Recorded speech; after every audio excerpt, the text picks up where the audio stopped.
The year is 1997 and I am on the cover of Stardust magazine. But this time, not in the way I'd like. Someone's morphed my face onto a semi-naked body. And then the circus begins. People are outraged. A Mahila Mandal threatens to arrive at my doorstep. The police commissioner summons me to his office to give a statement. All for a photo I never posed for. The Mahila Mandal gathers outside my building in a quiet bylane of Bandra. They are yelling slogans of Pooja Bhatt Murdabad and even Mahesh Bhatt Murdabad. And then something amazing happens. A young writer-filmmaker I have recently started working with, who had come to my house to offer moral support, goes downstairs and walks straight into the chaos. She faces the mob head-on, drowns out their heckles, and refuses to back down. Unbelievably, the mob retreats. That woman is sitting right next to me today. She's a brilliant storyteller, a fearless feminist, and a dreamer who wants to see a film end with an entirely female credit roll. She's none other than the extraordinary Tanuja Chandra. Welcome to the Pooja Bhatt Show. You remember that crazy afternoon? Yes, I do actually. I do remember, and I remember the aggression that I saw in those women. That's what I remember. More than me fighting back, their anger. I still wonder, what is it that you might have done, even if it was not a fake picture? Right. What is it that you might have done that can make someone so angry that they'd want to wish you dead? That's true. So I marvel over it, and I don't know what it was, because I just remember marching down. I remember you in my house, and the shouting and screaming started, and then it grew louder and louder, and I could see your body get more and more agitated. And before I knew it, you had just flung the door open, and then I looked from my mother's window, and there you were. You entered frame, you just ran straight into the center of them and started shrieking at them. And they were quite taken aback. At that time, they were shouting slogans in Hindi. And then they realized, oh, this is a primarily Christian neighborhood. So perhaps the neighbors won't understand the slogans in Hindi, and then quickly changed to English. Interestingly, we had managed to contact the head of the Mahila Mandal before that to tell her that you're coming to protest outside somebody's house who's actually the victim. Yeah. And their response was, okay, in that case, join our fight against Stardust. To which I said, if I have to take on the magazine, I will do so individually. Yes. And there you were in the middle of this screaming mob, fighting for me, yes, but fighting for what is really right. Like you said, why does a semi-naked body of a woman offend you that much? Yeah. And we're okay with violence. Yeah. But now I remember that they were shouting for you to come down. Yeah, they were shouting for me to come down. And they Yes. kept saying Mahesh Bhatt Murdabad, and you said, but Mahesh Bhatt ka kya lena dena hai iske saath mein? Which was bizarre. That was bizarre. And they're like, Niche bulao Pooja ko. I mean, that thing that they wanted you down there is what prompted me to go down there and shout and fight back. What would they have done to you? I have no idea, actually. No, I think they also had photographers with them. Because, yes. I mean, we don't have mobile phones with so cameras. of course, see, listen, a picture with me ain't gonna get that. But I don't think they were ready for the force that came out of Kylemore Apartments in Bandra. So thank you. Because, I mean, besides going into the crowd and screaming your lungs out, you also worked closely with my father and me on Tamanna, my first film as a producer.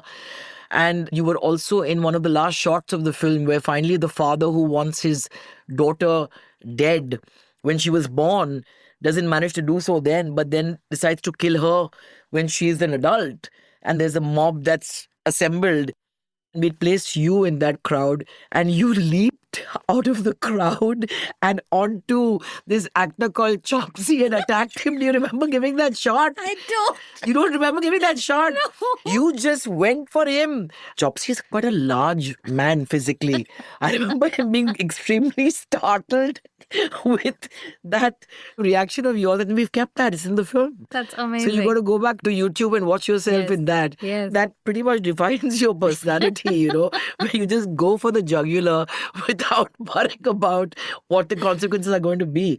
Yeah, but Tamanna, amazing. we traveled with so much. I remember going to the film festival in Kerala. Yes. And we were trying to fit into that world where we were looked upon as commercial filmmakers. Yes. And the commercial film industry looked at us as art filmmakers. So Yes. we were like, Yes. when can we kind of bridge that gap? Yes. The amazing thing is that we were one of the first groups of filmmakers to think of traveling all across India. We had charity to promote. previews. Yes. Yes. Charity previews to promote, which then became the way every film is promoted. That's true. But we were one of the first ones to do that. We didn't have a budget for marketing. Yes. And what we did was we tied up with NGOs Yes. across India and called them and said, hey, we made this movie about female infanticide. Yeah. The film is yours. Have a charity preview Yeah. in your city. And whatever you raise through that evening, the money is yours. The media was quite stunned Yeah. that we were showing them a film before it even went into the theater. Yeah. And I remember sitting with a long list of journalists. And you told me that, listen, just pick up the phone and call people individually. We shouldn't be ashamed to ask for help. They keep telling you to make a certain kind of film. And when you make that film with your resources, then it is well within your purview and right to say, come and watch my movie. I've made it with heart. And if you like it, then spread the word. Yes. And I remember calling every journalist in Bombay and beyond. And I said, just come to the screening and watch it. And if you like it, talk about it. If you don't like it, don't talk about it. And shockingly, every city we went to, we were on the front page of the newspaper. Yes. And you couldn't buy that kind of space. Yes. And not So, one newspaper, all of them the next day. And we made the film for some 80 lakhs. But we raised about 1.80 crore for charity. The fact that there was so much money raised through these charity previews just makes the memory of a film just have so much more value to It me. does, because it gave back. Yeah. I wonder, that if Tamanna was made and released today, Now, yes. it would have done extremely well. Yes. But filling Metro Cinema 1500 ka capacity is like a stadium Or Chandan. or Chandan was tough. And then national awards were won. My first national award, actually. And then Zakham happened. My fear was, will I be able to pull this off? Yes. I was traumatized when I came onto set, but Tanuja, you were such a great help. And that one particular shot in Pad Likh Ke Bada Hokar in the song, when finally the husband is dead and she picks up the pieces and you show her for the first time praying openly, Yes. where the son sees her in the hijab and he realizes, oh, that's what she's been hiding away because she prayed behind closed doors. And then I pick up the comb and I go and do that gesture of, ki nazar utaro. And I remember enacting that shot for me. And my father looked at you give that rehearsal and he just started weeping on set. Yeah, I remember. And I was like, there we go again. First of all, I'm terrified of playing this part. And then you have Tanuja who comes and gives this brilliant shot just like that. So it was a bit of a nightmare. But you were a great help, yeah. But I must point out one memory I have, which I tell people all the time, which is about you on the sets of Zakham. When we were shooting a song and that whole day was on the bed. Yes. You didn't leave the bed. You just... No, I was just terrified. No, because that square, that 5 feet by 6 feet or whatever, was the place you wanted to be, because I think you didn't want to lose that character. You didn't want to, I tell this to actors who believe in bringing in deep sense of truth and reality to their performance, because I think that you felt that if I step out of this, I'll lose her. She'll go away from me, Yeah, yeah. And you just sit there, and I remember you'd just be biting your nail, and it's not like you would be acting it out, but you just sit there and not stop being her the whole day. You know how it is between shots where the set collapses really. Yes. And then people are having mundane conversations Yes. about whatever. So I said, I cannot distract myself at this point. So I sat right there. And Nirmal Jani was lighting up around and stuff like that. But I just sat there and I said, I can't lose it. I can't lose it. Yeah. I must selfishly remain in this feeling. Yes. And that's what saw me through. And by the Yes. end of it, I was so exhausted, but so gratified. Yes. That feeling of knowing after a hard day's work that something has been pulled out of you that you didn't even think was there. And that's the magic It's of precious. films, Yeah. No, but any actor worth his salt should take that as a lesson, because I certainly use it even till today. And then, of course, we had Kunal Kemu, Yes. who happily went off and did his studies and came back and gave the most brilliant shot. I remember directing him in one shot because your dad was just getting a little late. So he said, go ahead, shoot that shot. And I was nervous because I was like, I don't know how he'll take me, the associate director, directing him, He didn't say anything. He was very quiet, very open. He just listened to what I said and just did a beautiful shot. And those still shots are the most difficult, where you don't have to say anything. True. I realized that the most difficult thing to do is when you're reacting to somebody else's dialogue, no? Yes. And then there's this urge in us as actors that, hey, we're not doing enough. Yes. And one of the common directions used to be just count to 10 in your head. Don't use your head that you don't have. Correct. But that actually works. It does. I even say swallow. It felt like something happened. I mean, I used to scream breathe when I finally became a director. Some of my actors were then accused of, why are they deep breathing all the time? I said, because if nothing else happens, But yeah, that is actually the most difficult, is how to listen. Yeah. Both on screen and off it. Yeah. There's a great Hollywood actor who said something of the kind that you were doing when you were sitting in that bed is like, he said that this little area, this fiction is, I have to absolutely believe that this is the truth. Yeah, yeah. That there is no other reality besides this. And then whatever I do, whether I say it loudly, whether I say it softly, whether I don't know, cry, don't cry, whatever, it'll ring true. Because I believe that this is where I am. This alternative reality is the truth. Yeah.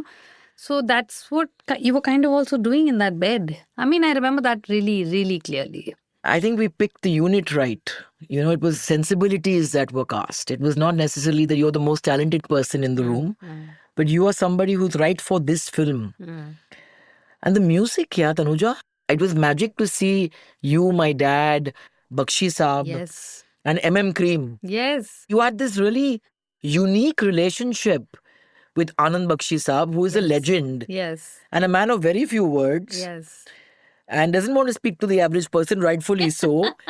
Has a disdain for most, but he loved you. Yeah, he did. How did this friendship bloom, and how did you manage to worm your way, into his life and heart? And he wrote all your songs for Dushman as well, all our songs rather. Yes. So, of course, I was assistant during Tamanna and Zakam, and I used to follow your father to the sitting... Bandra, I remember, off Cart Road, going to his studio. Yes, his home. Yeah. His like there was a mattress on the floor where everybody used to sit. Where the sittings would happen, Yes.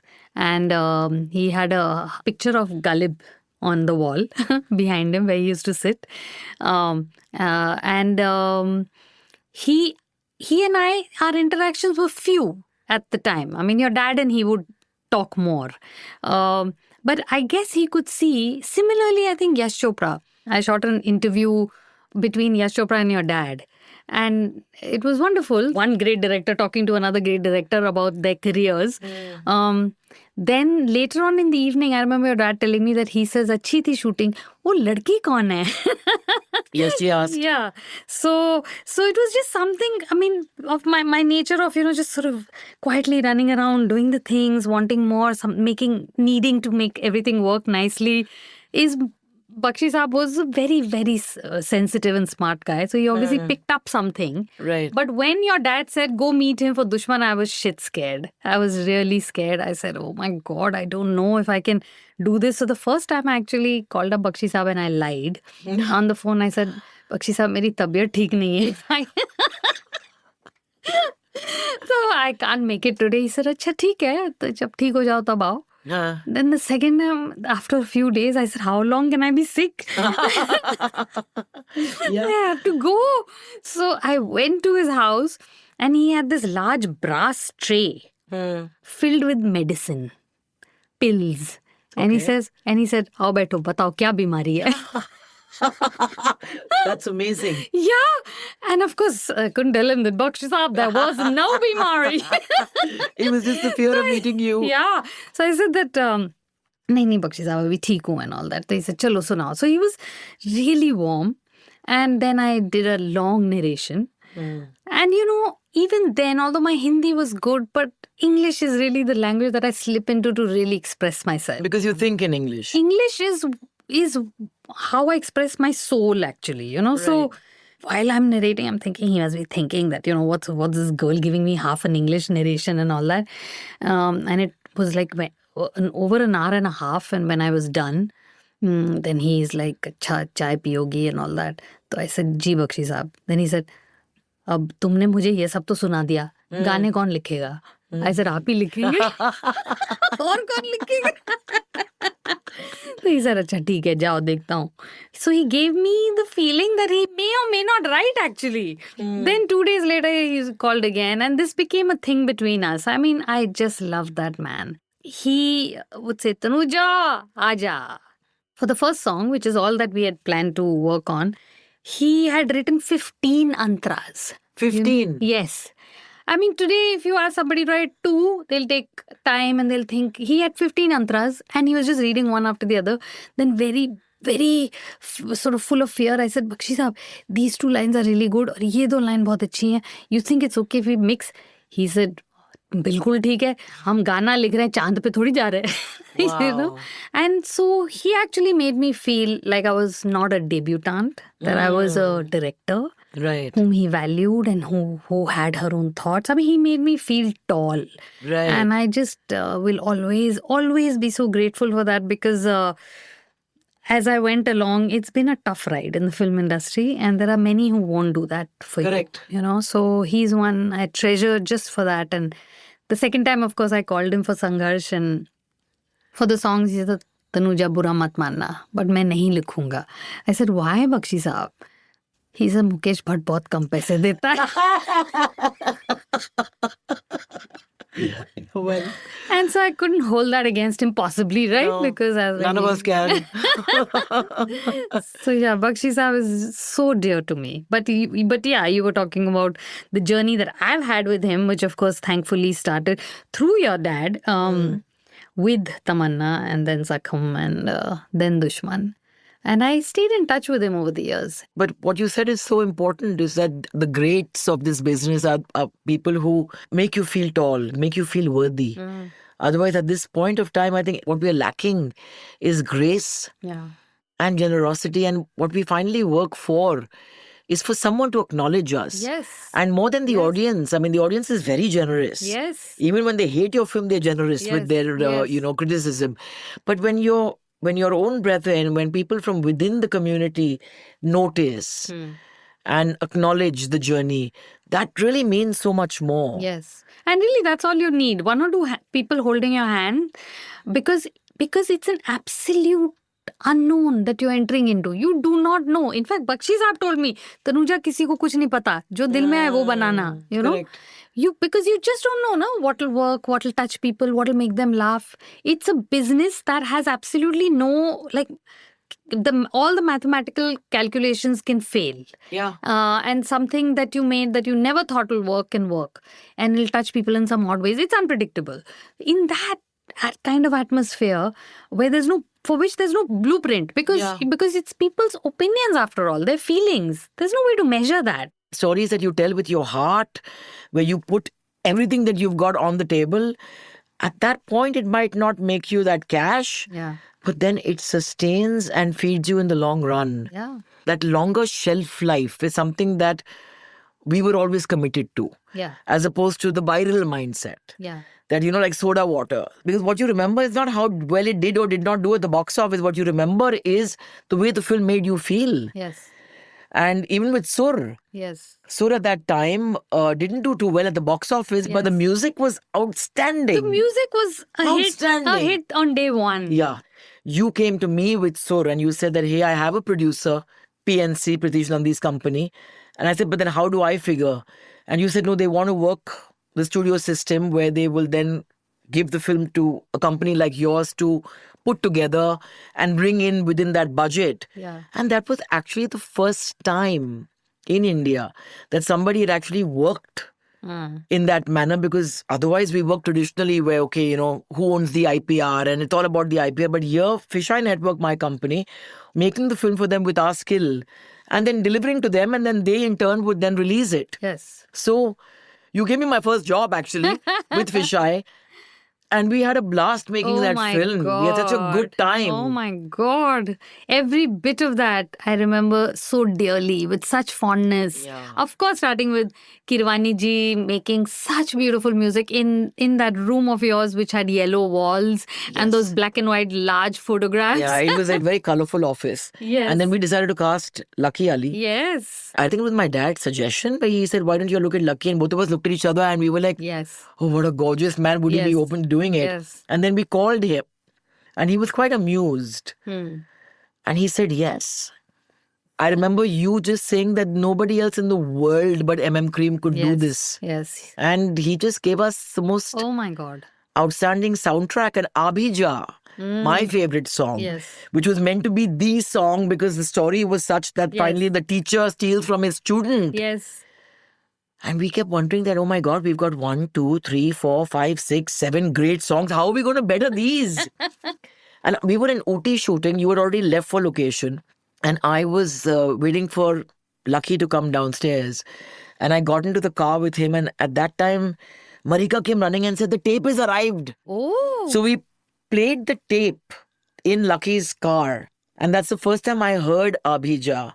I remember this now. That moment, Yes. remember? Yes. And I'll never forget that drive from our hotel. I remember it To so clearly. Paikara we were shooting. Yes. And there was Lucky Ali behind the wheel. There was Abhija on the stereo. And there was Lucky Ali also singing along to Abhija. And I looked at Marika and I said, this is definitely one of life's finest moments. Yes. Oh, It what a was tune. just unbelievable. You know, it was, I remember Kirwani ji in your office, he just sang it. I would never attempt to sing it, of course, but Kirwani ji's voice. Yeah, it's Oh my magical. God, just utter beauty. And he sang this refrain. And Nida Saab, who wrote our lovely lyrics, he was there. He just said, Abhija. He just said it like that. He just said those words and Kirwani ji sang Abhija. They just sat so beautifully, on that tune. It's so sad that back in the day, we didn't have camera phones, You or couldn't we capture didn't these have, moments. But maybe that's why we Yes. remember them so vividly. Sometimes I feel that, what you do not manage to capture on camera, that's why you remember like that this moment with Lucky. It's just I can smell the air. Lucky's raspy voice is just a joy to listen to in all the songs and especially Abhija. And not to forget that Gauri Karnik, she actually trained with the violin teacher. That's why, I was remembering you, especially for this reason today, that you made that happen. It didn't come to my mind at all, actually. Because I had a lot of musician friends who would tell me that, listen, guys, you'll spend so much of money on films. It's appalling when you have a hero or a heroine with a guitar in their hand or a musical instrument and they're playing the absolute wrong chord. And I was like, oh my God, this is about a music teacher Yes. and about a music student Yes. who then outdistances him. Yes. And there was that entire sequence where they have that jugalbandi and that Yes. face off with the violin. And of course, you picked the easiest instrument in the world, I must say. Yes. And I said, Tanuja, what is she going to play? Oof. And she would come to my office, I remember, every evening and Yes, she would yes. rehearse for hours and hours. No, very important because Yeah. she was mimicking it, and that's Yeah, essential. That it looks like she's playing it. Yeah, and the teacher came with us to the outdoor. He Oh. was there watching every shot. Oh, great! To make yes. sure that nothing was out of sync. So a lot of professionals actually noticed that and said, thank you for getting it spot on in that sense. I think you worked with some people who are not exactly the easiest people. I mean, they're thorough pros, but I say not the easiest people in terms of they have their bullshit meter Yeah. and they can see through a lot of the crap. So when you did Dushman with Kajal and Sanjay Dutt together, it's quite a feat, Tanuja. When we decided that no, we want Kajol for it and we narrated to her and she was on, then the nightmare began ki who is going to play this character of the colonel? Yes. And we met a lot of big stars, Yeah. but Sanju was the only one who just, without even hearing the script in Yes, detail, Yes. just said yes. He did it, of course, out of affection, but then he was really happy he did it. We had Yeah. such a wonderful time. We had a with crazy Sanjay Dutt. time. And then we went to South Africa where we were staying at that Victoria Hotel in Cape Town. And I think Sanju was there before that shooting for Cartoons with my father. Oh. So he already stayed there. And when we walked into the lobby, the bartender saw us entering the hotel and ducked. So I was intrigued. I said, why are you hiding from us, yeah? He said, last time we had to order extra cases of Bacardi Oh. because we ran out of it. Oh. And I remember one evening, we had an early morning shoot. And you kept saying, come on, everyone go to bed because we've got to wake up early and leave. And Sanju didn't want to end the evening. And of course, I had other plans. I had already made a plan to go to a rave, which was happening close by. And me and Mritika were sharing a room right next to your room with this door separating us.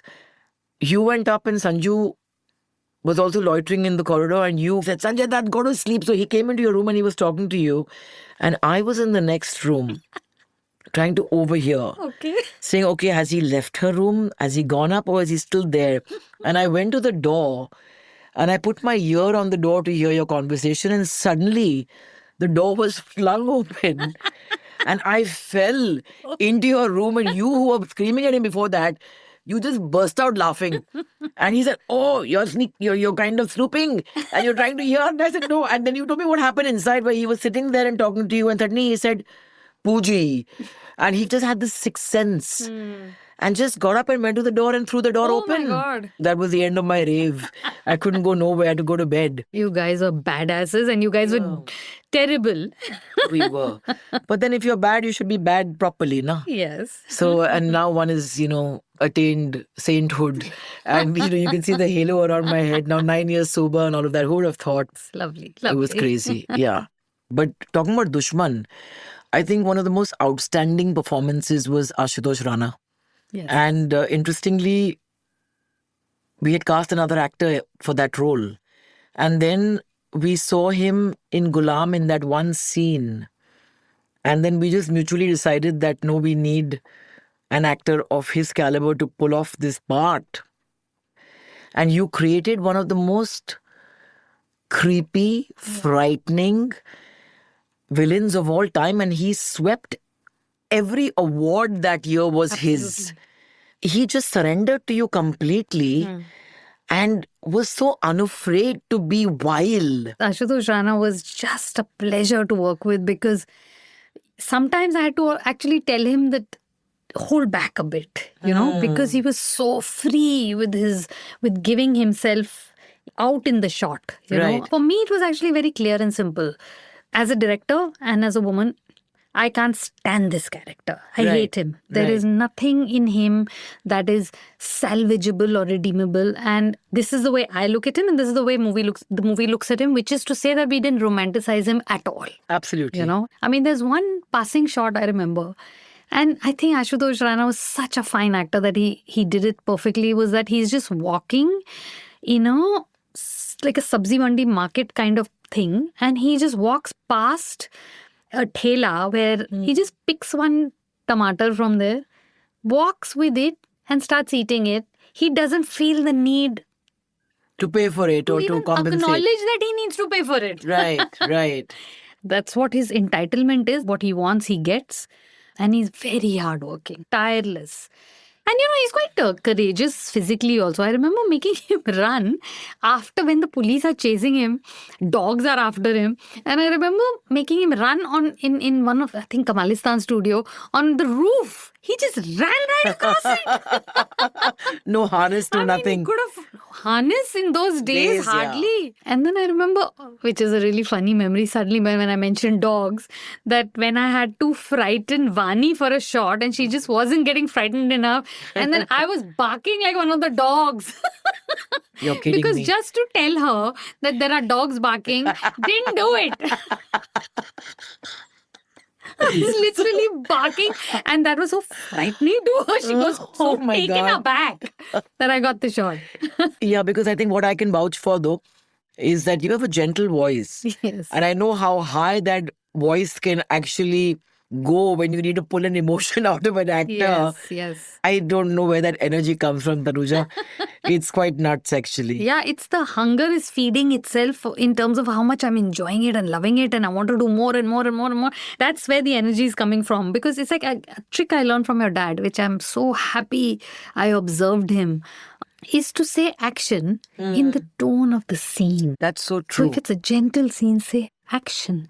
Yeah. Don't have this unconnected action, you Yeah. know, action. Yeah. And then when the person's far away, then let it out. Just bellow the action. So I used to shout where, like half a kilometer away, they would hear it. Because you've given me the cue Yes. with your tone and Yes. tenor when you say action. Yes, if the person's like Yeah. running or chasing or just chasing, I'm like, action! That's so true. But we were talking about Kajol and you, and when she felt that she didn't need to actually express that much or break down. And then she said, I'm not convinced. And you said, no, I need you to do this. And she said, show me. For me, it was obvious. She had to just weep. Yeah. It was a moment of grieving what you've lost. Right. So she just said that feels too much. She did say, you're right, you reminded me now. She said, I'm not convinced. It feels a bit too much. So she said, you do it. Thinking that I'll probably back down. Little did she know. And what I do the next second, I mean, I think that also shocked. The very next second, I had thrown myself onto the floor Oh my God. and let out a wail, the kind I don't think many people have heard. Everybody just stopped where they were. They looked at me To see the director collapse on the floor and wailing. wailing. And they knew that I was acting for Kajol because she was watching. And I didn't stop. I kept going. Nobody moved. They just stood there and watched till I had finished. Yeah. With the last few shorter sobs, even. And then I got up. And she just tapped my shoulder, she says. And that tap was actually a tap of appreciation, of saying thank you, And she said, I'll do it. But that's why you're so good with actors, because you just do the job with your full body. Yeah. You're not somebody who intellectualizes and sits back, because I work with a lot of people, Tanuja, who will explain what they want, but they don't connect with you. So when you have a director who's so generous with the emotion and is going through every emotion with you, it allows you to then fly. So you've always had that, whether you were an associate director, whether you were a director, you just gave it all with your entire being. Actually, acting is not easy. It takes a lot.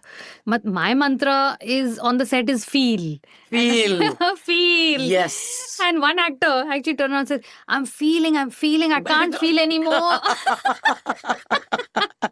And very often you might be feeling, but it's not showing. Yeah. What do you do? If I had to use glycerin, I felt I was cheating and not giving enough.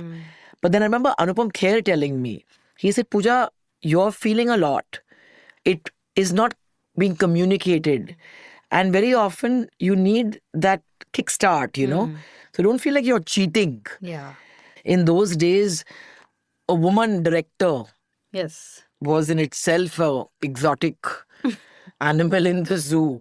So when you look back, do you think that there was this attempt to tell the marketplace that, hey, just because I'm a woman, it doesn't mean I can't give you the blood and the gore and the highs that you probably expect and get from every male director out there. I'm as capable of giving you something that's commercial. Yes. And commercial meant heightened senses and heightened emotion. I was, of course, a lover of thrillers. And to be able to tell a story with a female protagonist, but it be a thriller, it was a very exciting prospect to me. I did want to, not have the hero come in at the end, actually. My original idea was that he was there in spirit. But it was her fight to fight alone. And I think that bringing him there, even though, of course, he's blind. Do you remember when we were cutting the promos to Dushman? Yes. Traditionally, it was always the music promos that were cut because the songs had to release weeks before the film was releasing. So you started off with song promos, which is the worst thing to do because it's not really telling people what their film is. Absolutely. And people don't want you to tell people what the film is. So I remember cutting the 30-60 with Amit Saxena and we were all very happy with it. And then Mukesh Bhatt, who was the executive producer, saw it and said, very good, very good. But only one thing, don't show him as blind. So I said, matlab, andha mat dikhana. I said, andha to hai film mein. Kaise nahi dikhaye? So he said, now you blur out the walking stick and all the shots where he's looking obviously blind should be replaced. I said, how do you do this, yaar? And I think that's exactly what caused The the confusion. gasp in the theater when the people find out that he's blind. blind. Arey, andha hai ye to. So you choose when Oh do you my want to God. fool people, earlier Yeah. or later, or what? I say now, and I don't know if I'm right. I say give them what the film is about. Yeah, you know? absolutely. Absolutely. But I guess that was then. Yes. And, it was so important to appease the marketplace first. Where they wanted the movie ki film garam ho jani chahiye within our world first ke baad mein dekh lenge na. Garam hai, picture bahut garam hai. Yeah, that kind of feeling. Oh, But God, the both pressure. Dushman and Sangarsh had really good openings. And I remember at the time, again, thanks to your dad, my habit was, which he inculcated in me, the ritual of calling theatres directly and asking them how the film is doing. It's a scary thing to do, but it's a very good thing to do. So, you'd call the manager, how's the aaj ka collection kaisa hai? Public response kaisa hai? Because, even if the collection is low, if people are liking it and responding well, it'll grow. Correct. I Correct. remember, by the way, I don't know if he remembers one of his films, not one that I directed. He called up Patiala mein theatre. And he said, ji, sir ji, he knew them by their name. Ki public response kaisa hai? So that guy said, public aati to response. I've never forgotten that. Oh, how God. how gutsy and courageous a director needs to be, to make a movie and then to deal with the aftermath. Absolutely. And I remember my father telling me this. He said, if there's a death in your home, are you going to ask the neighbors to come and pick up the corpse? So he said, if your film is not doing well or it's a flop, everyone hates that dreaded word flop. Yes. But flop to hum banayenge. Yes. It's inevitable. Yes. He said, you have to look it in the eye and pick up the corpse Yes. and give it a dignified burial then. Yes. Which is what I also embraced. I mean, I never hesitated to say that, hey, the movie is not doing well, or it's not been accepted, or it's not liked. But I must say, when you say that, you've also been the type to accept when a film doesn't do well, I thought I was that. But the failure of Sur really deeply hurt me. They did? Yeah. And I didn't talk about it. And I cried a lot. And then I got into this kind of habit, which is not a healthy thing, of pretending like it's not bothering you. So you come across as somebody who's very strong and good with accepting what works, what doesn't work. But actually I wasn't. I was just hiding it. And over the years, then I've realized that that's actually not very healthy and that's not the right thing to do. You should talk about it. That, that I'm really sad it didn't work. But if you just kind of walk like as if, your cat's whiskers doesn't affect you, then it's gonna create a sense of shame inside. Yeah. And that's taken me a long time to shed. It's taken me a long time. So, which is why I also say that it's a difficult place, the entertainment industry. And people do tend to walk away when you're not successful, and and I've seen this physically where they'll physically come to you to talk to you when you are, when your film is doing well, and then start creating a distance between you and them when things are not working. So then that shame increases, you feel really bad. And then, you're left to your own devices of how to come out of it. And I think the one good thing is that you keep the love for storytelling going and hope that something will touch people again, Your mother is one of the most prolific writers, and Prem Rog and Chandni are, I think, two of my favorite films. Is that what drew you to also want to tell your own stories? I'm sure we are all inspired by, because all three of us, my brother and my sister, we're all in the arts. My brother is a novelist. My sister also loves movies and works in the movies. My dad is the only one who's this sort of the science end of it. What he used to do when we were young, and it was a middle class family, but he would make sure that he always bought really high quality encyclopedias. So even till today, our bookshelves are just lined with books and encyclopedias and reading material, because he thought this is really important to inculcate in his children, despite the fact that he is not much of a lover of movies, But my mother was. she's the kind of person who'll just go anywhere and ask any producer to listen to her because she has a story. That's what her story with Raj Kapoor is. I mean, it's amazing that she just called up Raj Kapoor's office at RK Studios and said that I have a story. So first she called up his assistant, and the assistant said that, will you come and narrate it to me? So she said no. I love this. She said it's only Raji that I will tell the story to. Wonderful. And so all credit to the assistant who told Raj Saab that. And Raj Kapoor said, okay, let her come. Then when she went there to RK Studios, he said, it's amazing to me. I mean, these are the great directors. He said to his secretary that, हमें disturb मत करना, या तो आग लग जाए या कोई मर जाए. तभी दरवाजे पे खटखटाना, otherwise don't disturb us. At the end of that 3 hours, Raj Kapoor said, I'm going to make Prem Rogue. I love this Wow, story, what a you know. great story this is. She's something else, actually. And the same thing with Chandni and Yash Chopra. Kareeb Single. It was based on your mother's radio play, which she'd written. Working with Irfan and Parvati, who was brilliant. Yes. From the very first, 5-page synopsis, it was always Irfan. Yeah. In my mind. It was Irfan. just It saw had him to when you be. were writing it. Yeah, Okay, yeah. okay. He was Yogi. Right. And then, of course, Ghazal Taliwal, my very dear friend who was also my co-writer on that, she and I started working on the screenplay. I used to message him. I had, by the way, before this, tried to make a couple films with him which didn't work out. Okay. So he said, अच्छा तनुजा, ऐसा करो, मुझे synopsis भेज दो. So I said, ठीक है. I wasn't too hopeful. I wanted to meet him. So I sent him the synopsis. So then he made Shutapa, his wife, call me. And Okay. Shutapa called me for a meeting with Shailja Kejriwal. And they said that Irfan's told me that, okay, let's do this together. But after that, he took 1 year to say yes. He took a year. Yes, he did not say yes right away. Till I finally actually said that, Irfan, if it's not going to happen, maybe another time. So his wife said, let's make it with someone else. हम फरहान के साथ बनाते हैं. Yeah. Farhan के साथ बनाओगे? is what Irfan said. And, he said that there's something that I need that will just make me fall in love in such a way that then I can't look back. So I said, how long do I have to wait for that love to happen? Of course, in that 1 year, Ghazal and I revised the script and we made it better. Then what Shutapa told me was that in the night he used to, at 3 a.m., 4 a.m., walk around their house, sometimes speak the lines out loud. And then he said the thing that turned it around for him, which was that Yogi loves his driver. And he says that he's not his driver, he's his companion. He's a partner in his life. And he said that's the thing that made me want to do it.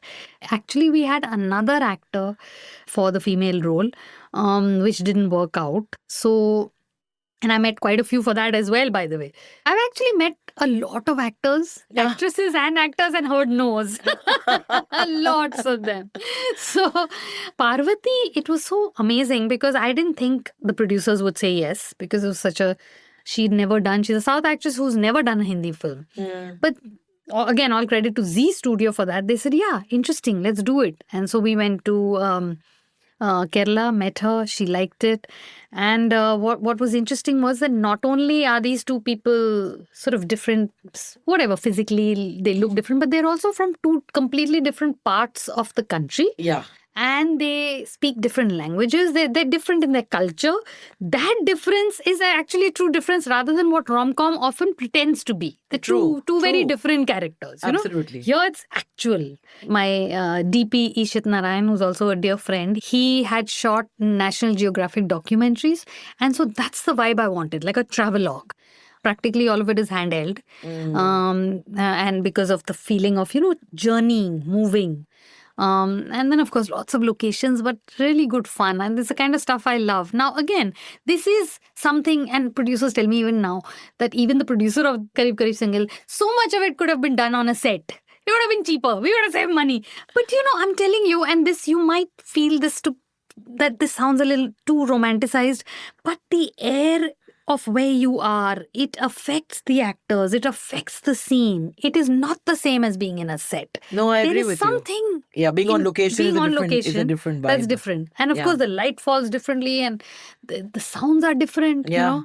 So I'll say that working with Irfan was beautiful, difficult. He's not easy. He wouldn't like to do too many takes because he used to think that the spontaneity will go away. And then at the time of dubbing, I remember my poor sound designer, he'd say, Irfan ji, thoda loud boliye na. Kyun? तुमको सुनाई नहीं दे रहा क्या? क्यों? He's saying Irfan is too soft because he just Yeah. But you know what? The great thing was that because of his mumbling, he used to change the entire dialogue in dubbing, and you couldn't make out the bloody difference because his mouth is doing whatever it's doing. It's doing one its own unique dance, you know. So I think that to me the biggest revelation about what I think is great acting and which I saw in Irfan was that there was always something new each time I saw it. The shot is the same, but there's a dynamism in Irfan's performance which always makes it like grow. It's inexplicable, it's magical, but it's a hallmark, I think, of great actors, you know. I'm so glad he said yes to do Yogi because today I know that, again, Karib Karib Single did decently when it was released. People liked it, but it's over the last 7-8 years again become something of a cult film where people have just fallen in love with the characters in the movie. Somehow I can't adjust to the fact that we're living in a world in which Irfan does not walk tall anymore. Yeah. It would be fair to say that he's left a huge void, don't you think? He had 20 years of amazing work that he would have done had he lived. But of course, it's hypothetical what I'm saying. But there would have been outstanding cinema that would have come out of his performances. During Karib Karib Single, he said that, Tanuja तुमने तो सब अपनी feminist fantasies डाल दी है इस picture में because so I said, listen, if we don't do it in movies, where else will we do that, you know? I remember when we had our preview and there was an interview going on and he's a tall guy, I'm short. You know, it's difficult to compose both of us together in one frame. So I was like, oh, I'm so short, you know, the frame is getting ruined. He says, after this film, I feel that you're really tall. So it's fine, you know.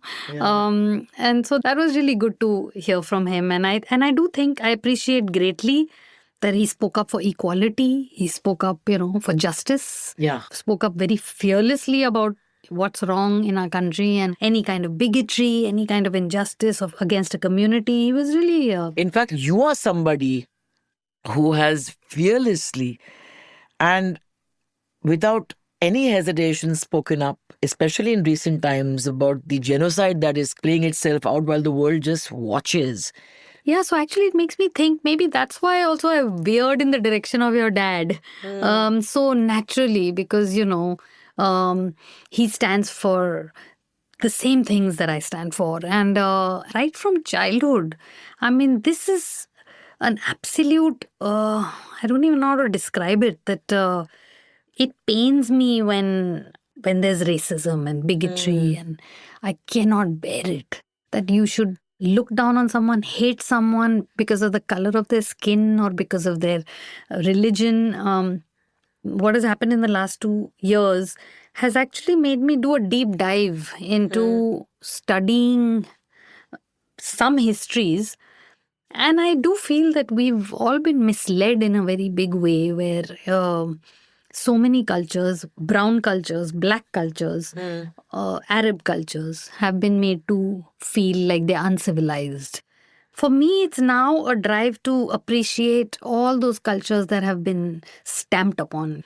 Cultures which are considered, you know, कि ये तो जंगल में रहने वाले लोग हैं. There's something they Too know. primitive, yeah. Primitive, but there's something they know about the earth. Oh, absolutely. About, you know. Absolutely. I mean, I have a home right next to an Adivasi village. And their understanding of the world that we inhabit is far greater than most people who've gone and got master's degrees because that's what they live by. I mean, they see God in every leaf And there is no distinction between them. Their slogan is Ek Tir, Ek Kaman, Sare Adivasi, Ek Saman. The day the average Hindustani starts believing that Yeah. कि सारे Hindustani एक समान, Yeah. then we will be the heaven Yeah. that our forefathers wished Yeah. or hoped that India would be. Yeah. So I agree with you. I mean, this, who decides? Yeah, absolutely. What is beautiful, Yeah. and what is कि you're a savage and Yes. we are the ones who Yes. are the guardians of culture. just because we're in, I don't know, pants and a shirt, and you're wearing a loincloth, So that has been happening for centuries. Yeah. And it's time to turn that around. For example, cotton, handloom. These are the things that one should say wear because they're also environment friendly rather than say polyester and all the stuff that has been made in factories. No, and absolutely. I mean, even me as a rule, I try and purchase from artisans within India where the craft is actually dying.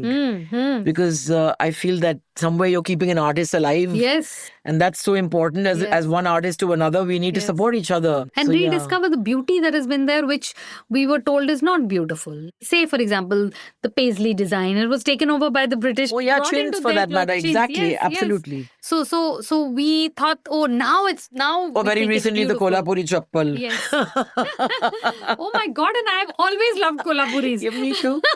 Me too. That's true. Yeah, it's. I think. Well, anyway, we're rediscovering our roots. I want to talk about your most glorious film, the documentary you made on your aunts, Auntie Sudha, Auntie Auntie Sudha Radha. and Auntie Radha. To go into that documentary stream when you've been a filmmaker and you've written fiction, it's a whole different way of looking at the world Yeah. and telling a story. But I just was stunned by these two women and how you were a fly on the wall, but yet part of that tapestry. We talk about feminism and we talk about being independent women, and our idea of what an independent woman is very different from the reality. And here were these women. How old were they when you shot with them? 86 and 93. But 86 and 93, they were living a life that women who are, I think, half our age can't imagine, because they were just living it on their terms. Yeah. And those shots of them just sitting in the sun and deciding what should be cooked for food. And then that whole motley crew of their staff that they have, some of who were probably as old or even older than them. Yes.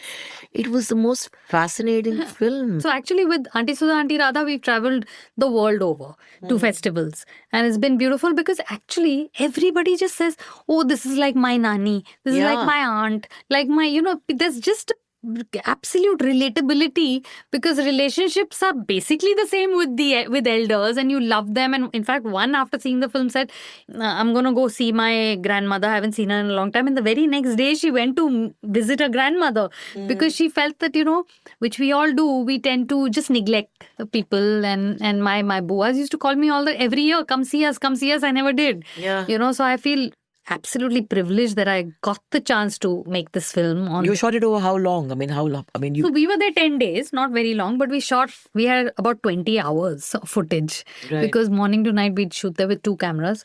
And I was nervous because I had not made a documentary before. And very naturally, I kind of just eased into the frame. I didn't want to be a part of it. But it just, when I was talking to them, and it made sense because I'm their niece. So they would talk to me. So it's not like I'm the director planted there, Yeah, So I was just chatting with them, and that chatting kind of atmosphere just grew, and they have no pretense. They'll just say whatever comes to their mind.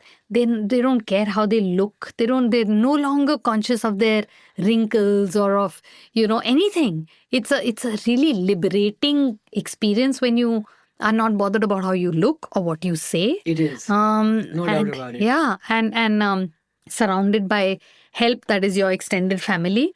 The extended family cares for you and you care for them. To me, it was the perfect sort of symbol of what this world is capable of. Why can't we live with each other without bigotry and hate? Yeah, So yeah. that's what it meant to me. It became a film to me, although I'd found my aunts always to be very interesting and funny. But it became a film when my parents, who used to go there every winter for holidays, told me about the help. They said that there are 2 of them and then there's 5 people who look after them. Two old Muslim guys, Yeah. one Dalit woman, one chatty young thing who's come from Bengal, and a fifth woman who cleans the house.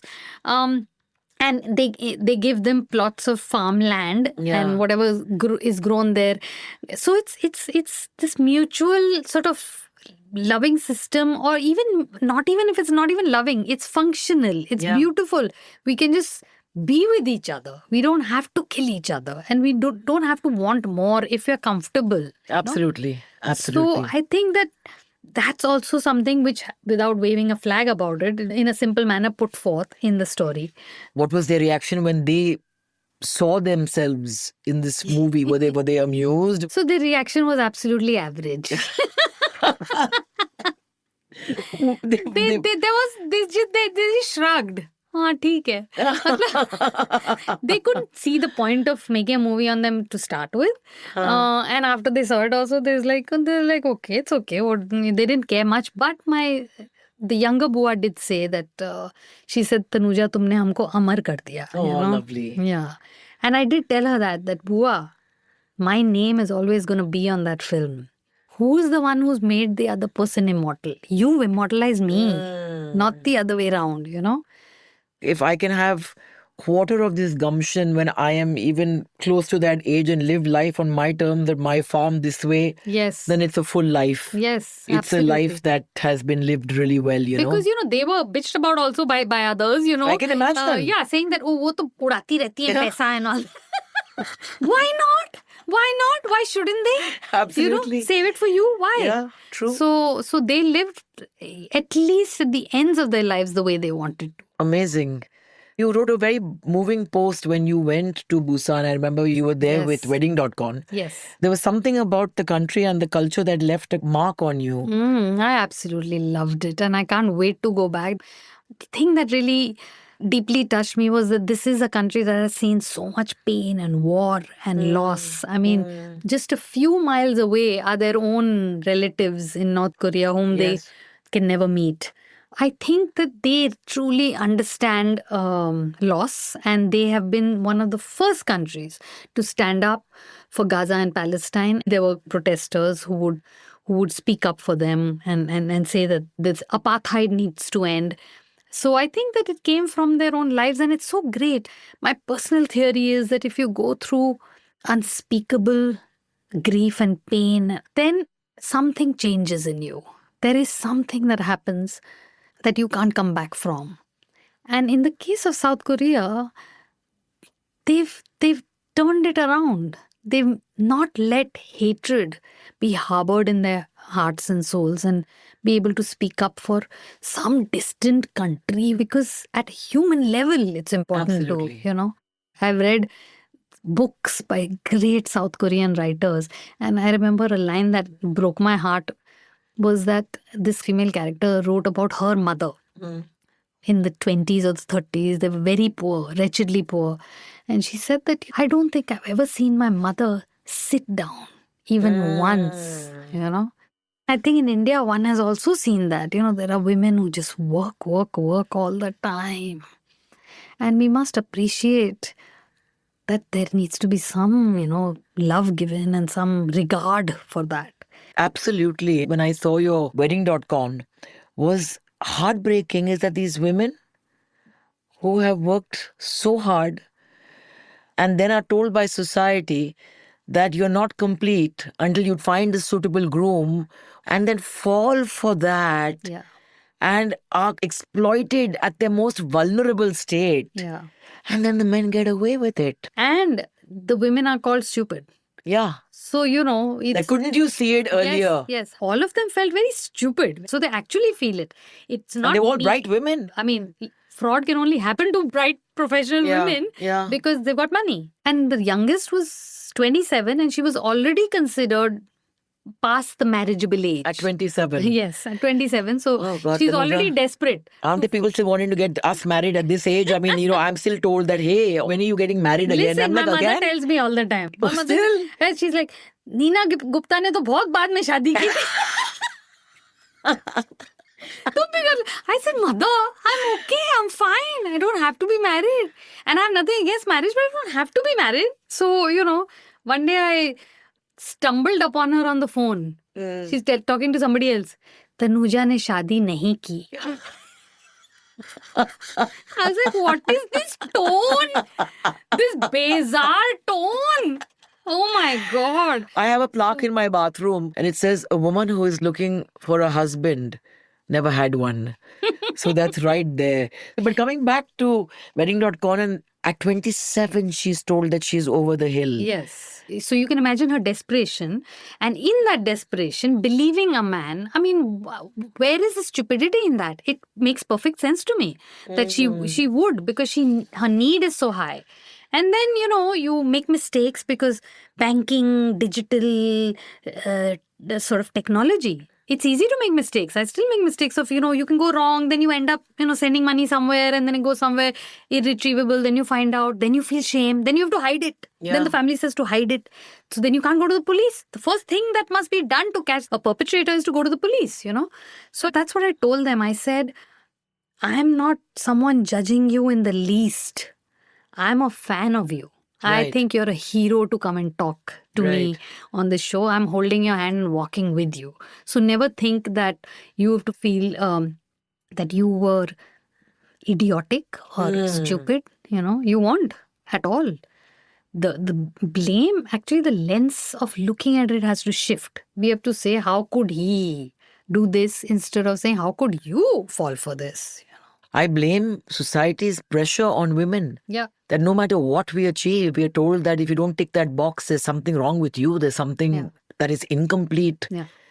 Where does the platform come in? Aren't they supposed to take some responsibility? They absolutely should. I think there's some few vague lines that say we have vetted, but it's not actual vetting of the people who become members on a wedding app. First of all, they pay money. I mean, so obviously it's a business. Correct. And so nobody wants to come in the way of money that they're earning. And they'll have some few lines that we've done our best. You are doing it at your own risk. So it completely puts you in the dock that you're responsible for all the fraud that happens and they are free of blame. So which is terrible. Yeah, it's extremely unfair. Because a lot of them, more than half, are fake profiles.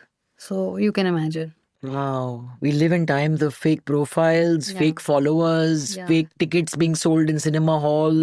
Yes. I mean, who are we lying to eventually? Ourselves. Yeah, no. I mean, too late in life, I've discovered that perception does affect what you say earn in life, matlab in terms of money, not reputation, but perception does. I used to, in younger days, say that, oh, it's all crap. I don't want to promote myself. But now I've come to see that if you promote yourself, then people will believe that that's what you deserve, much more than what you make it out Yes, to be. to a certain extent. But don't you think that eventually, if it's all built on lies, then it falls like a pack of cards? Although fraud in this year, just this last year, has gone up by, I don't know, many fold. I mean, economies are down. Yes. Economies are down while we scream that they are actually right up there. And I think that people get desperate, and then desperate people do desperate things. Yes, absolutely. On Instagram, I got a message from a Dr. Andrew Sharma, if you believe. He's wearing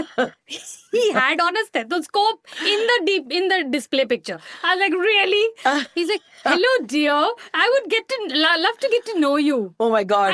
I said, no one begins a conversation with you like that. But then, I mean, in my head, I'm thinking, I've just made the series. I know about you, you asshole. So I just deleted that.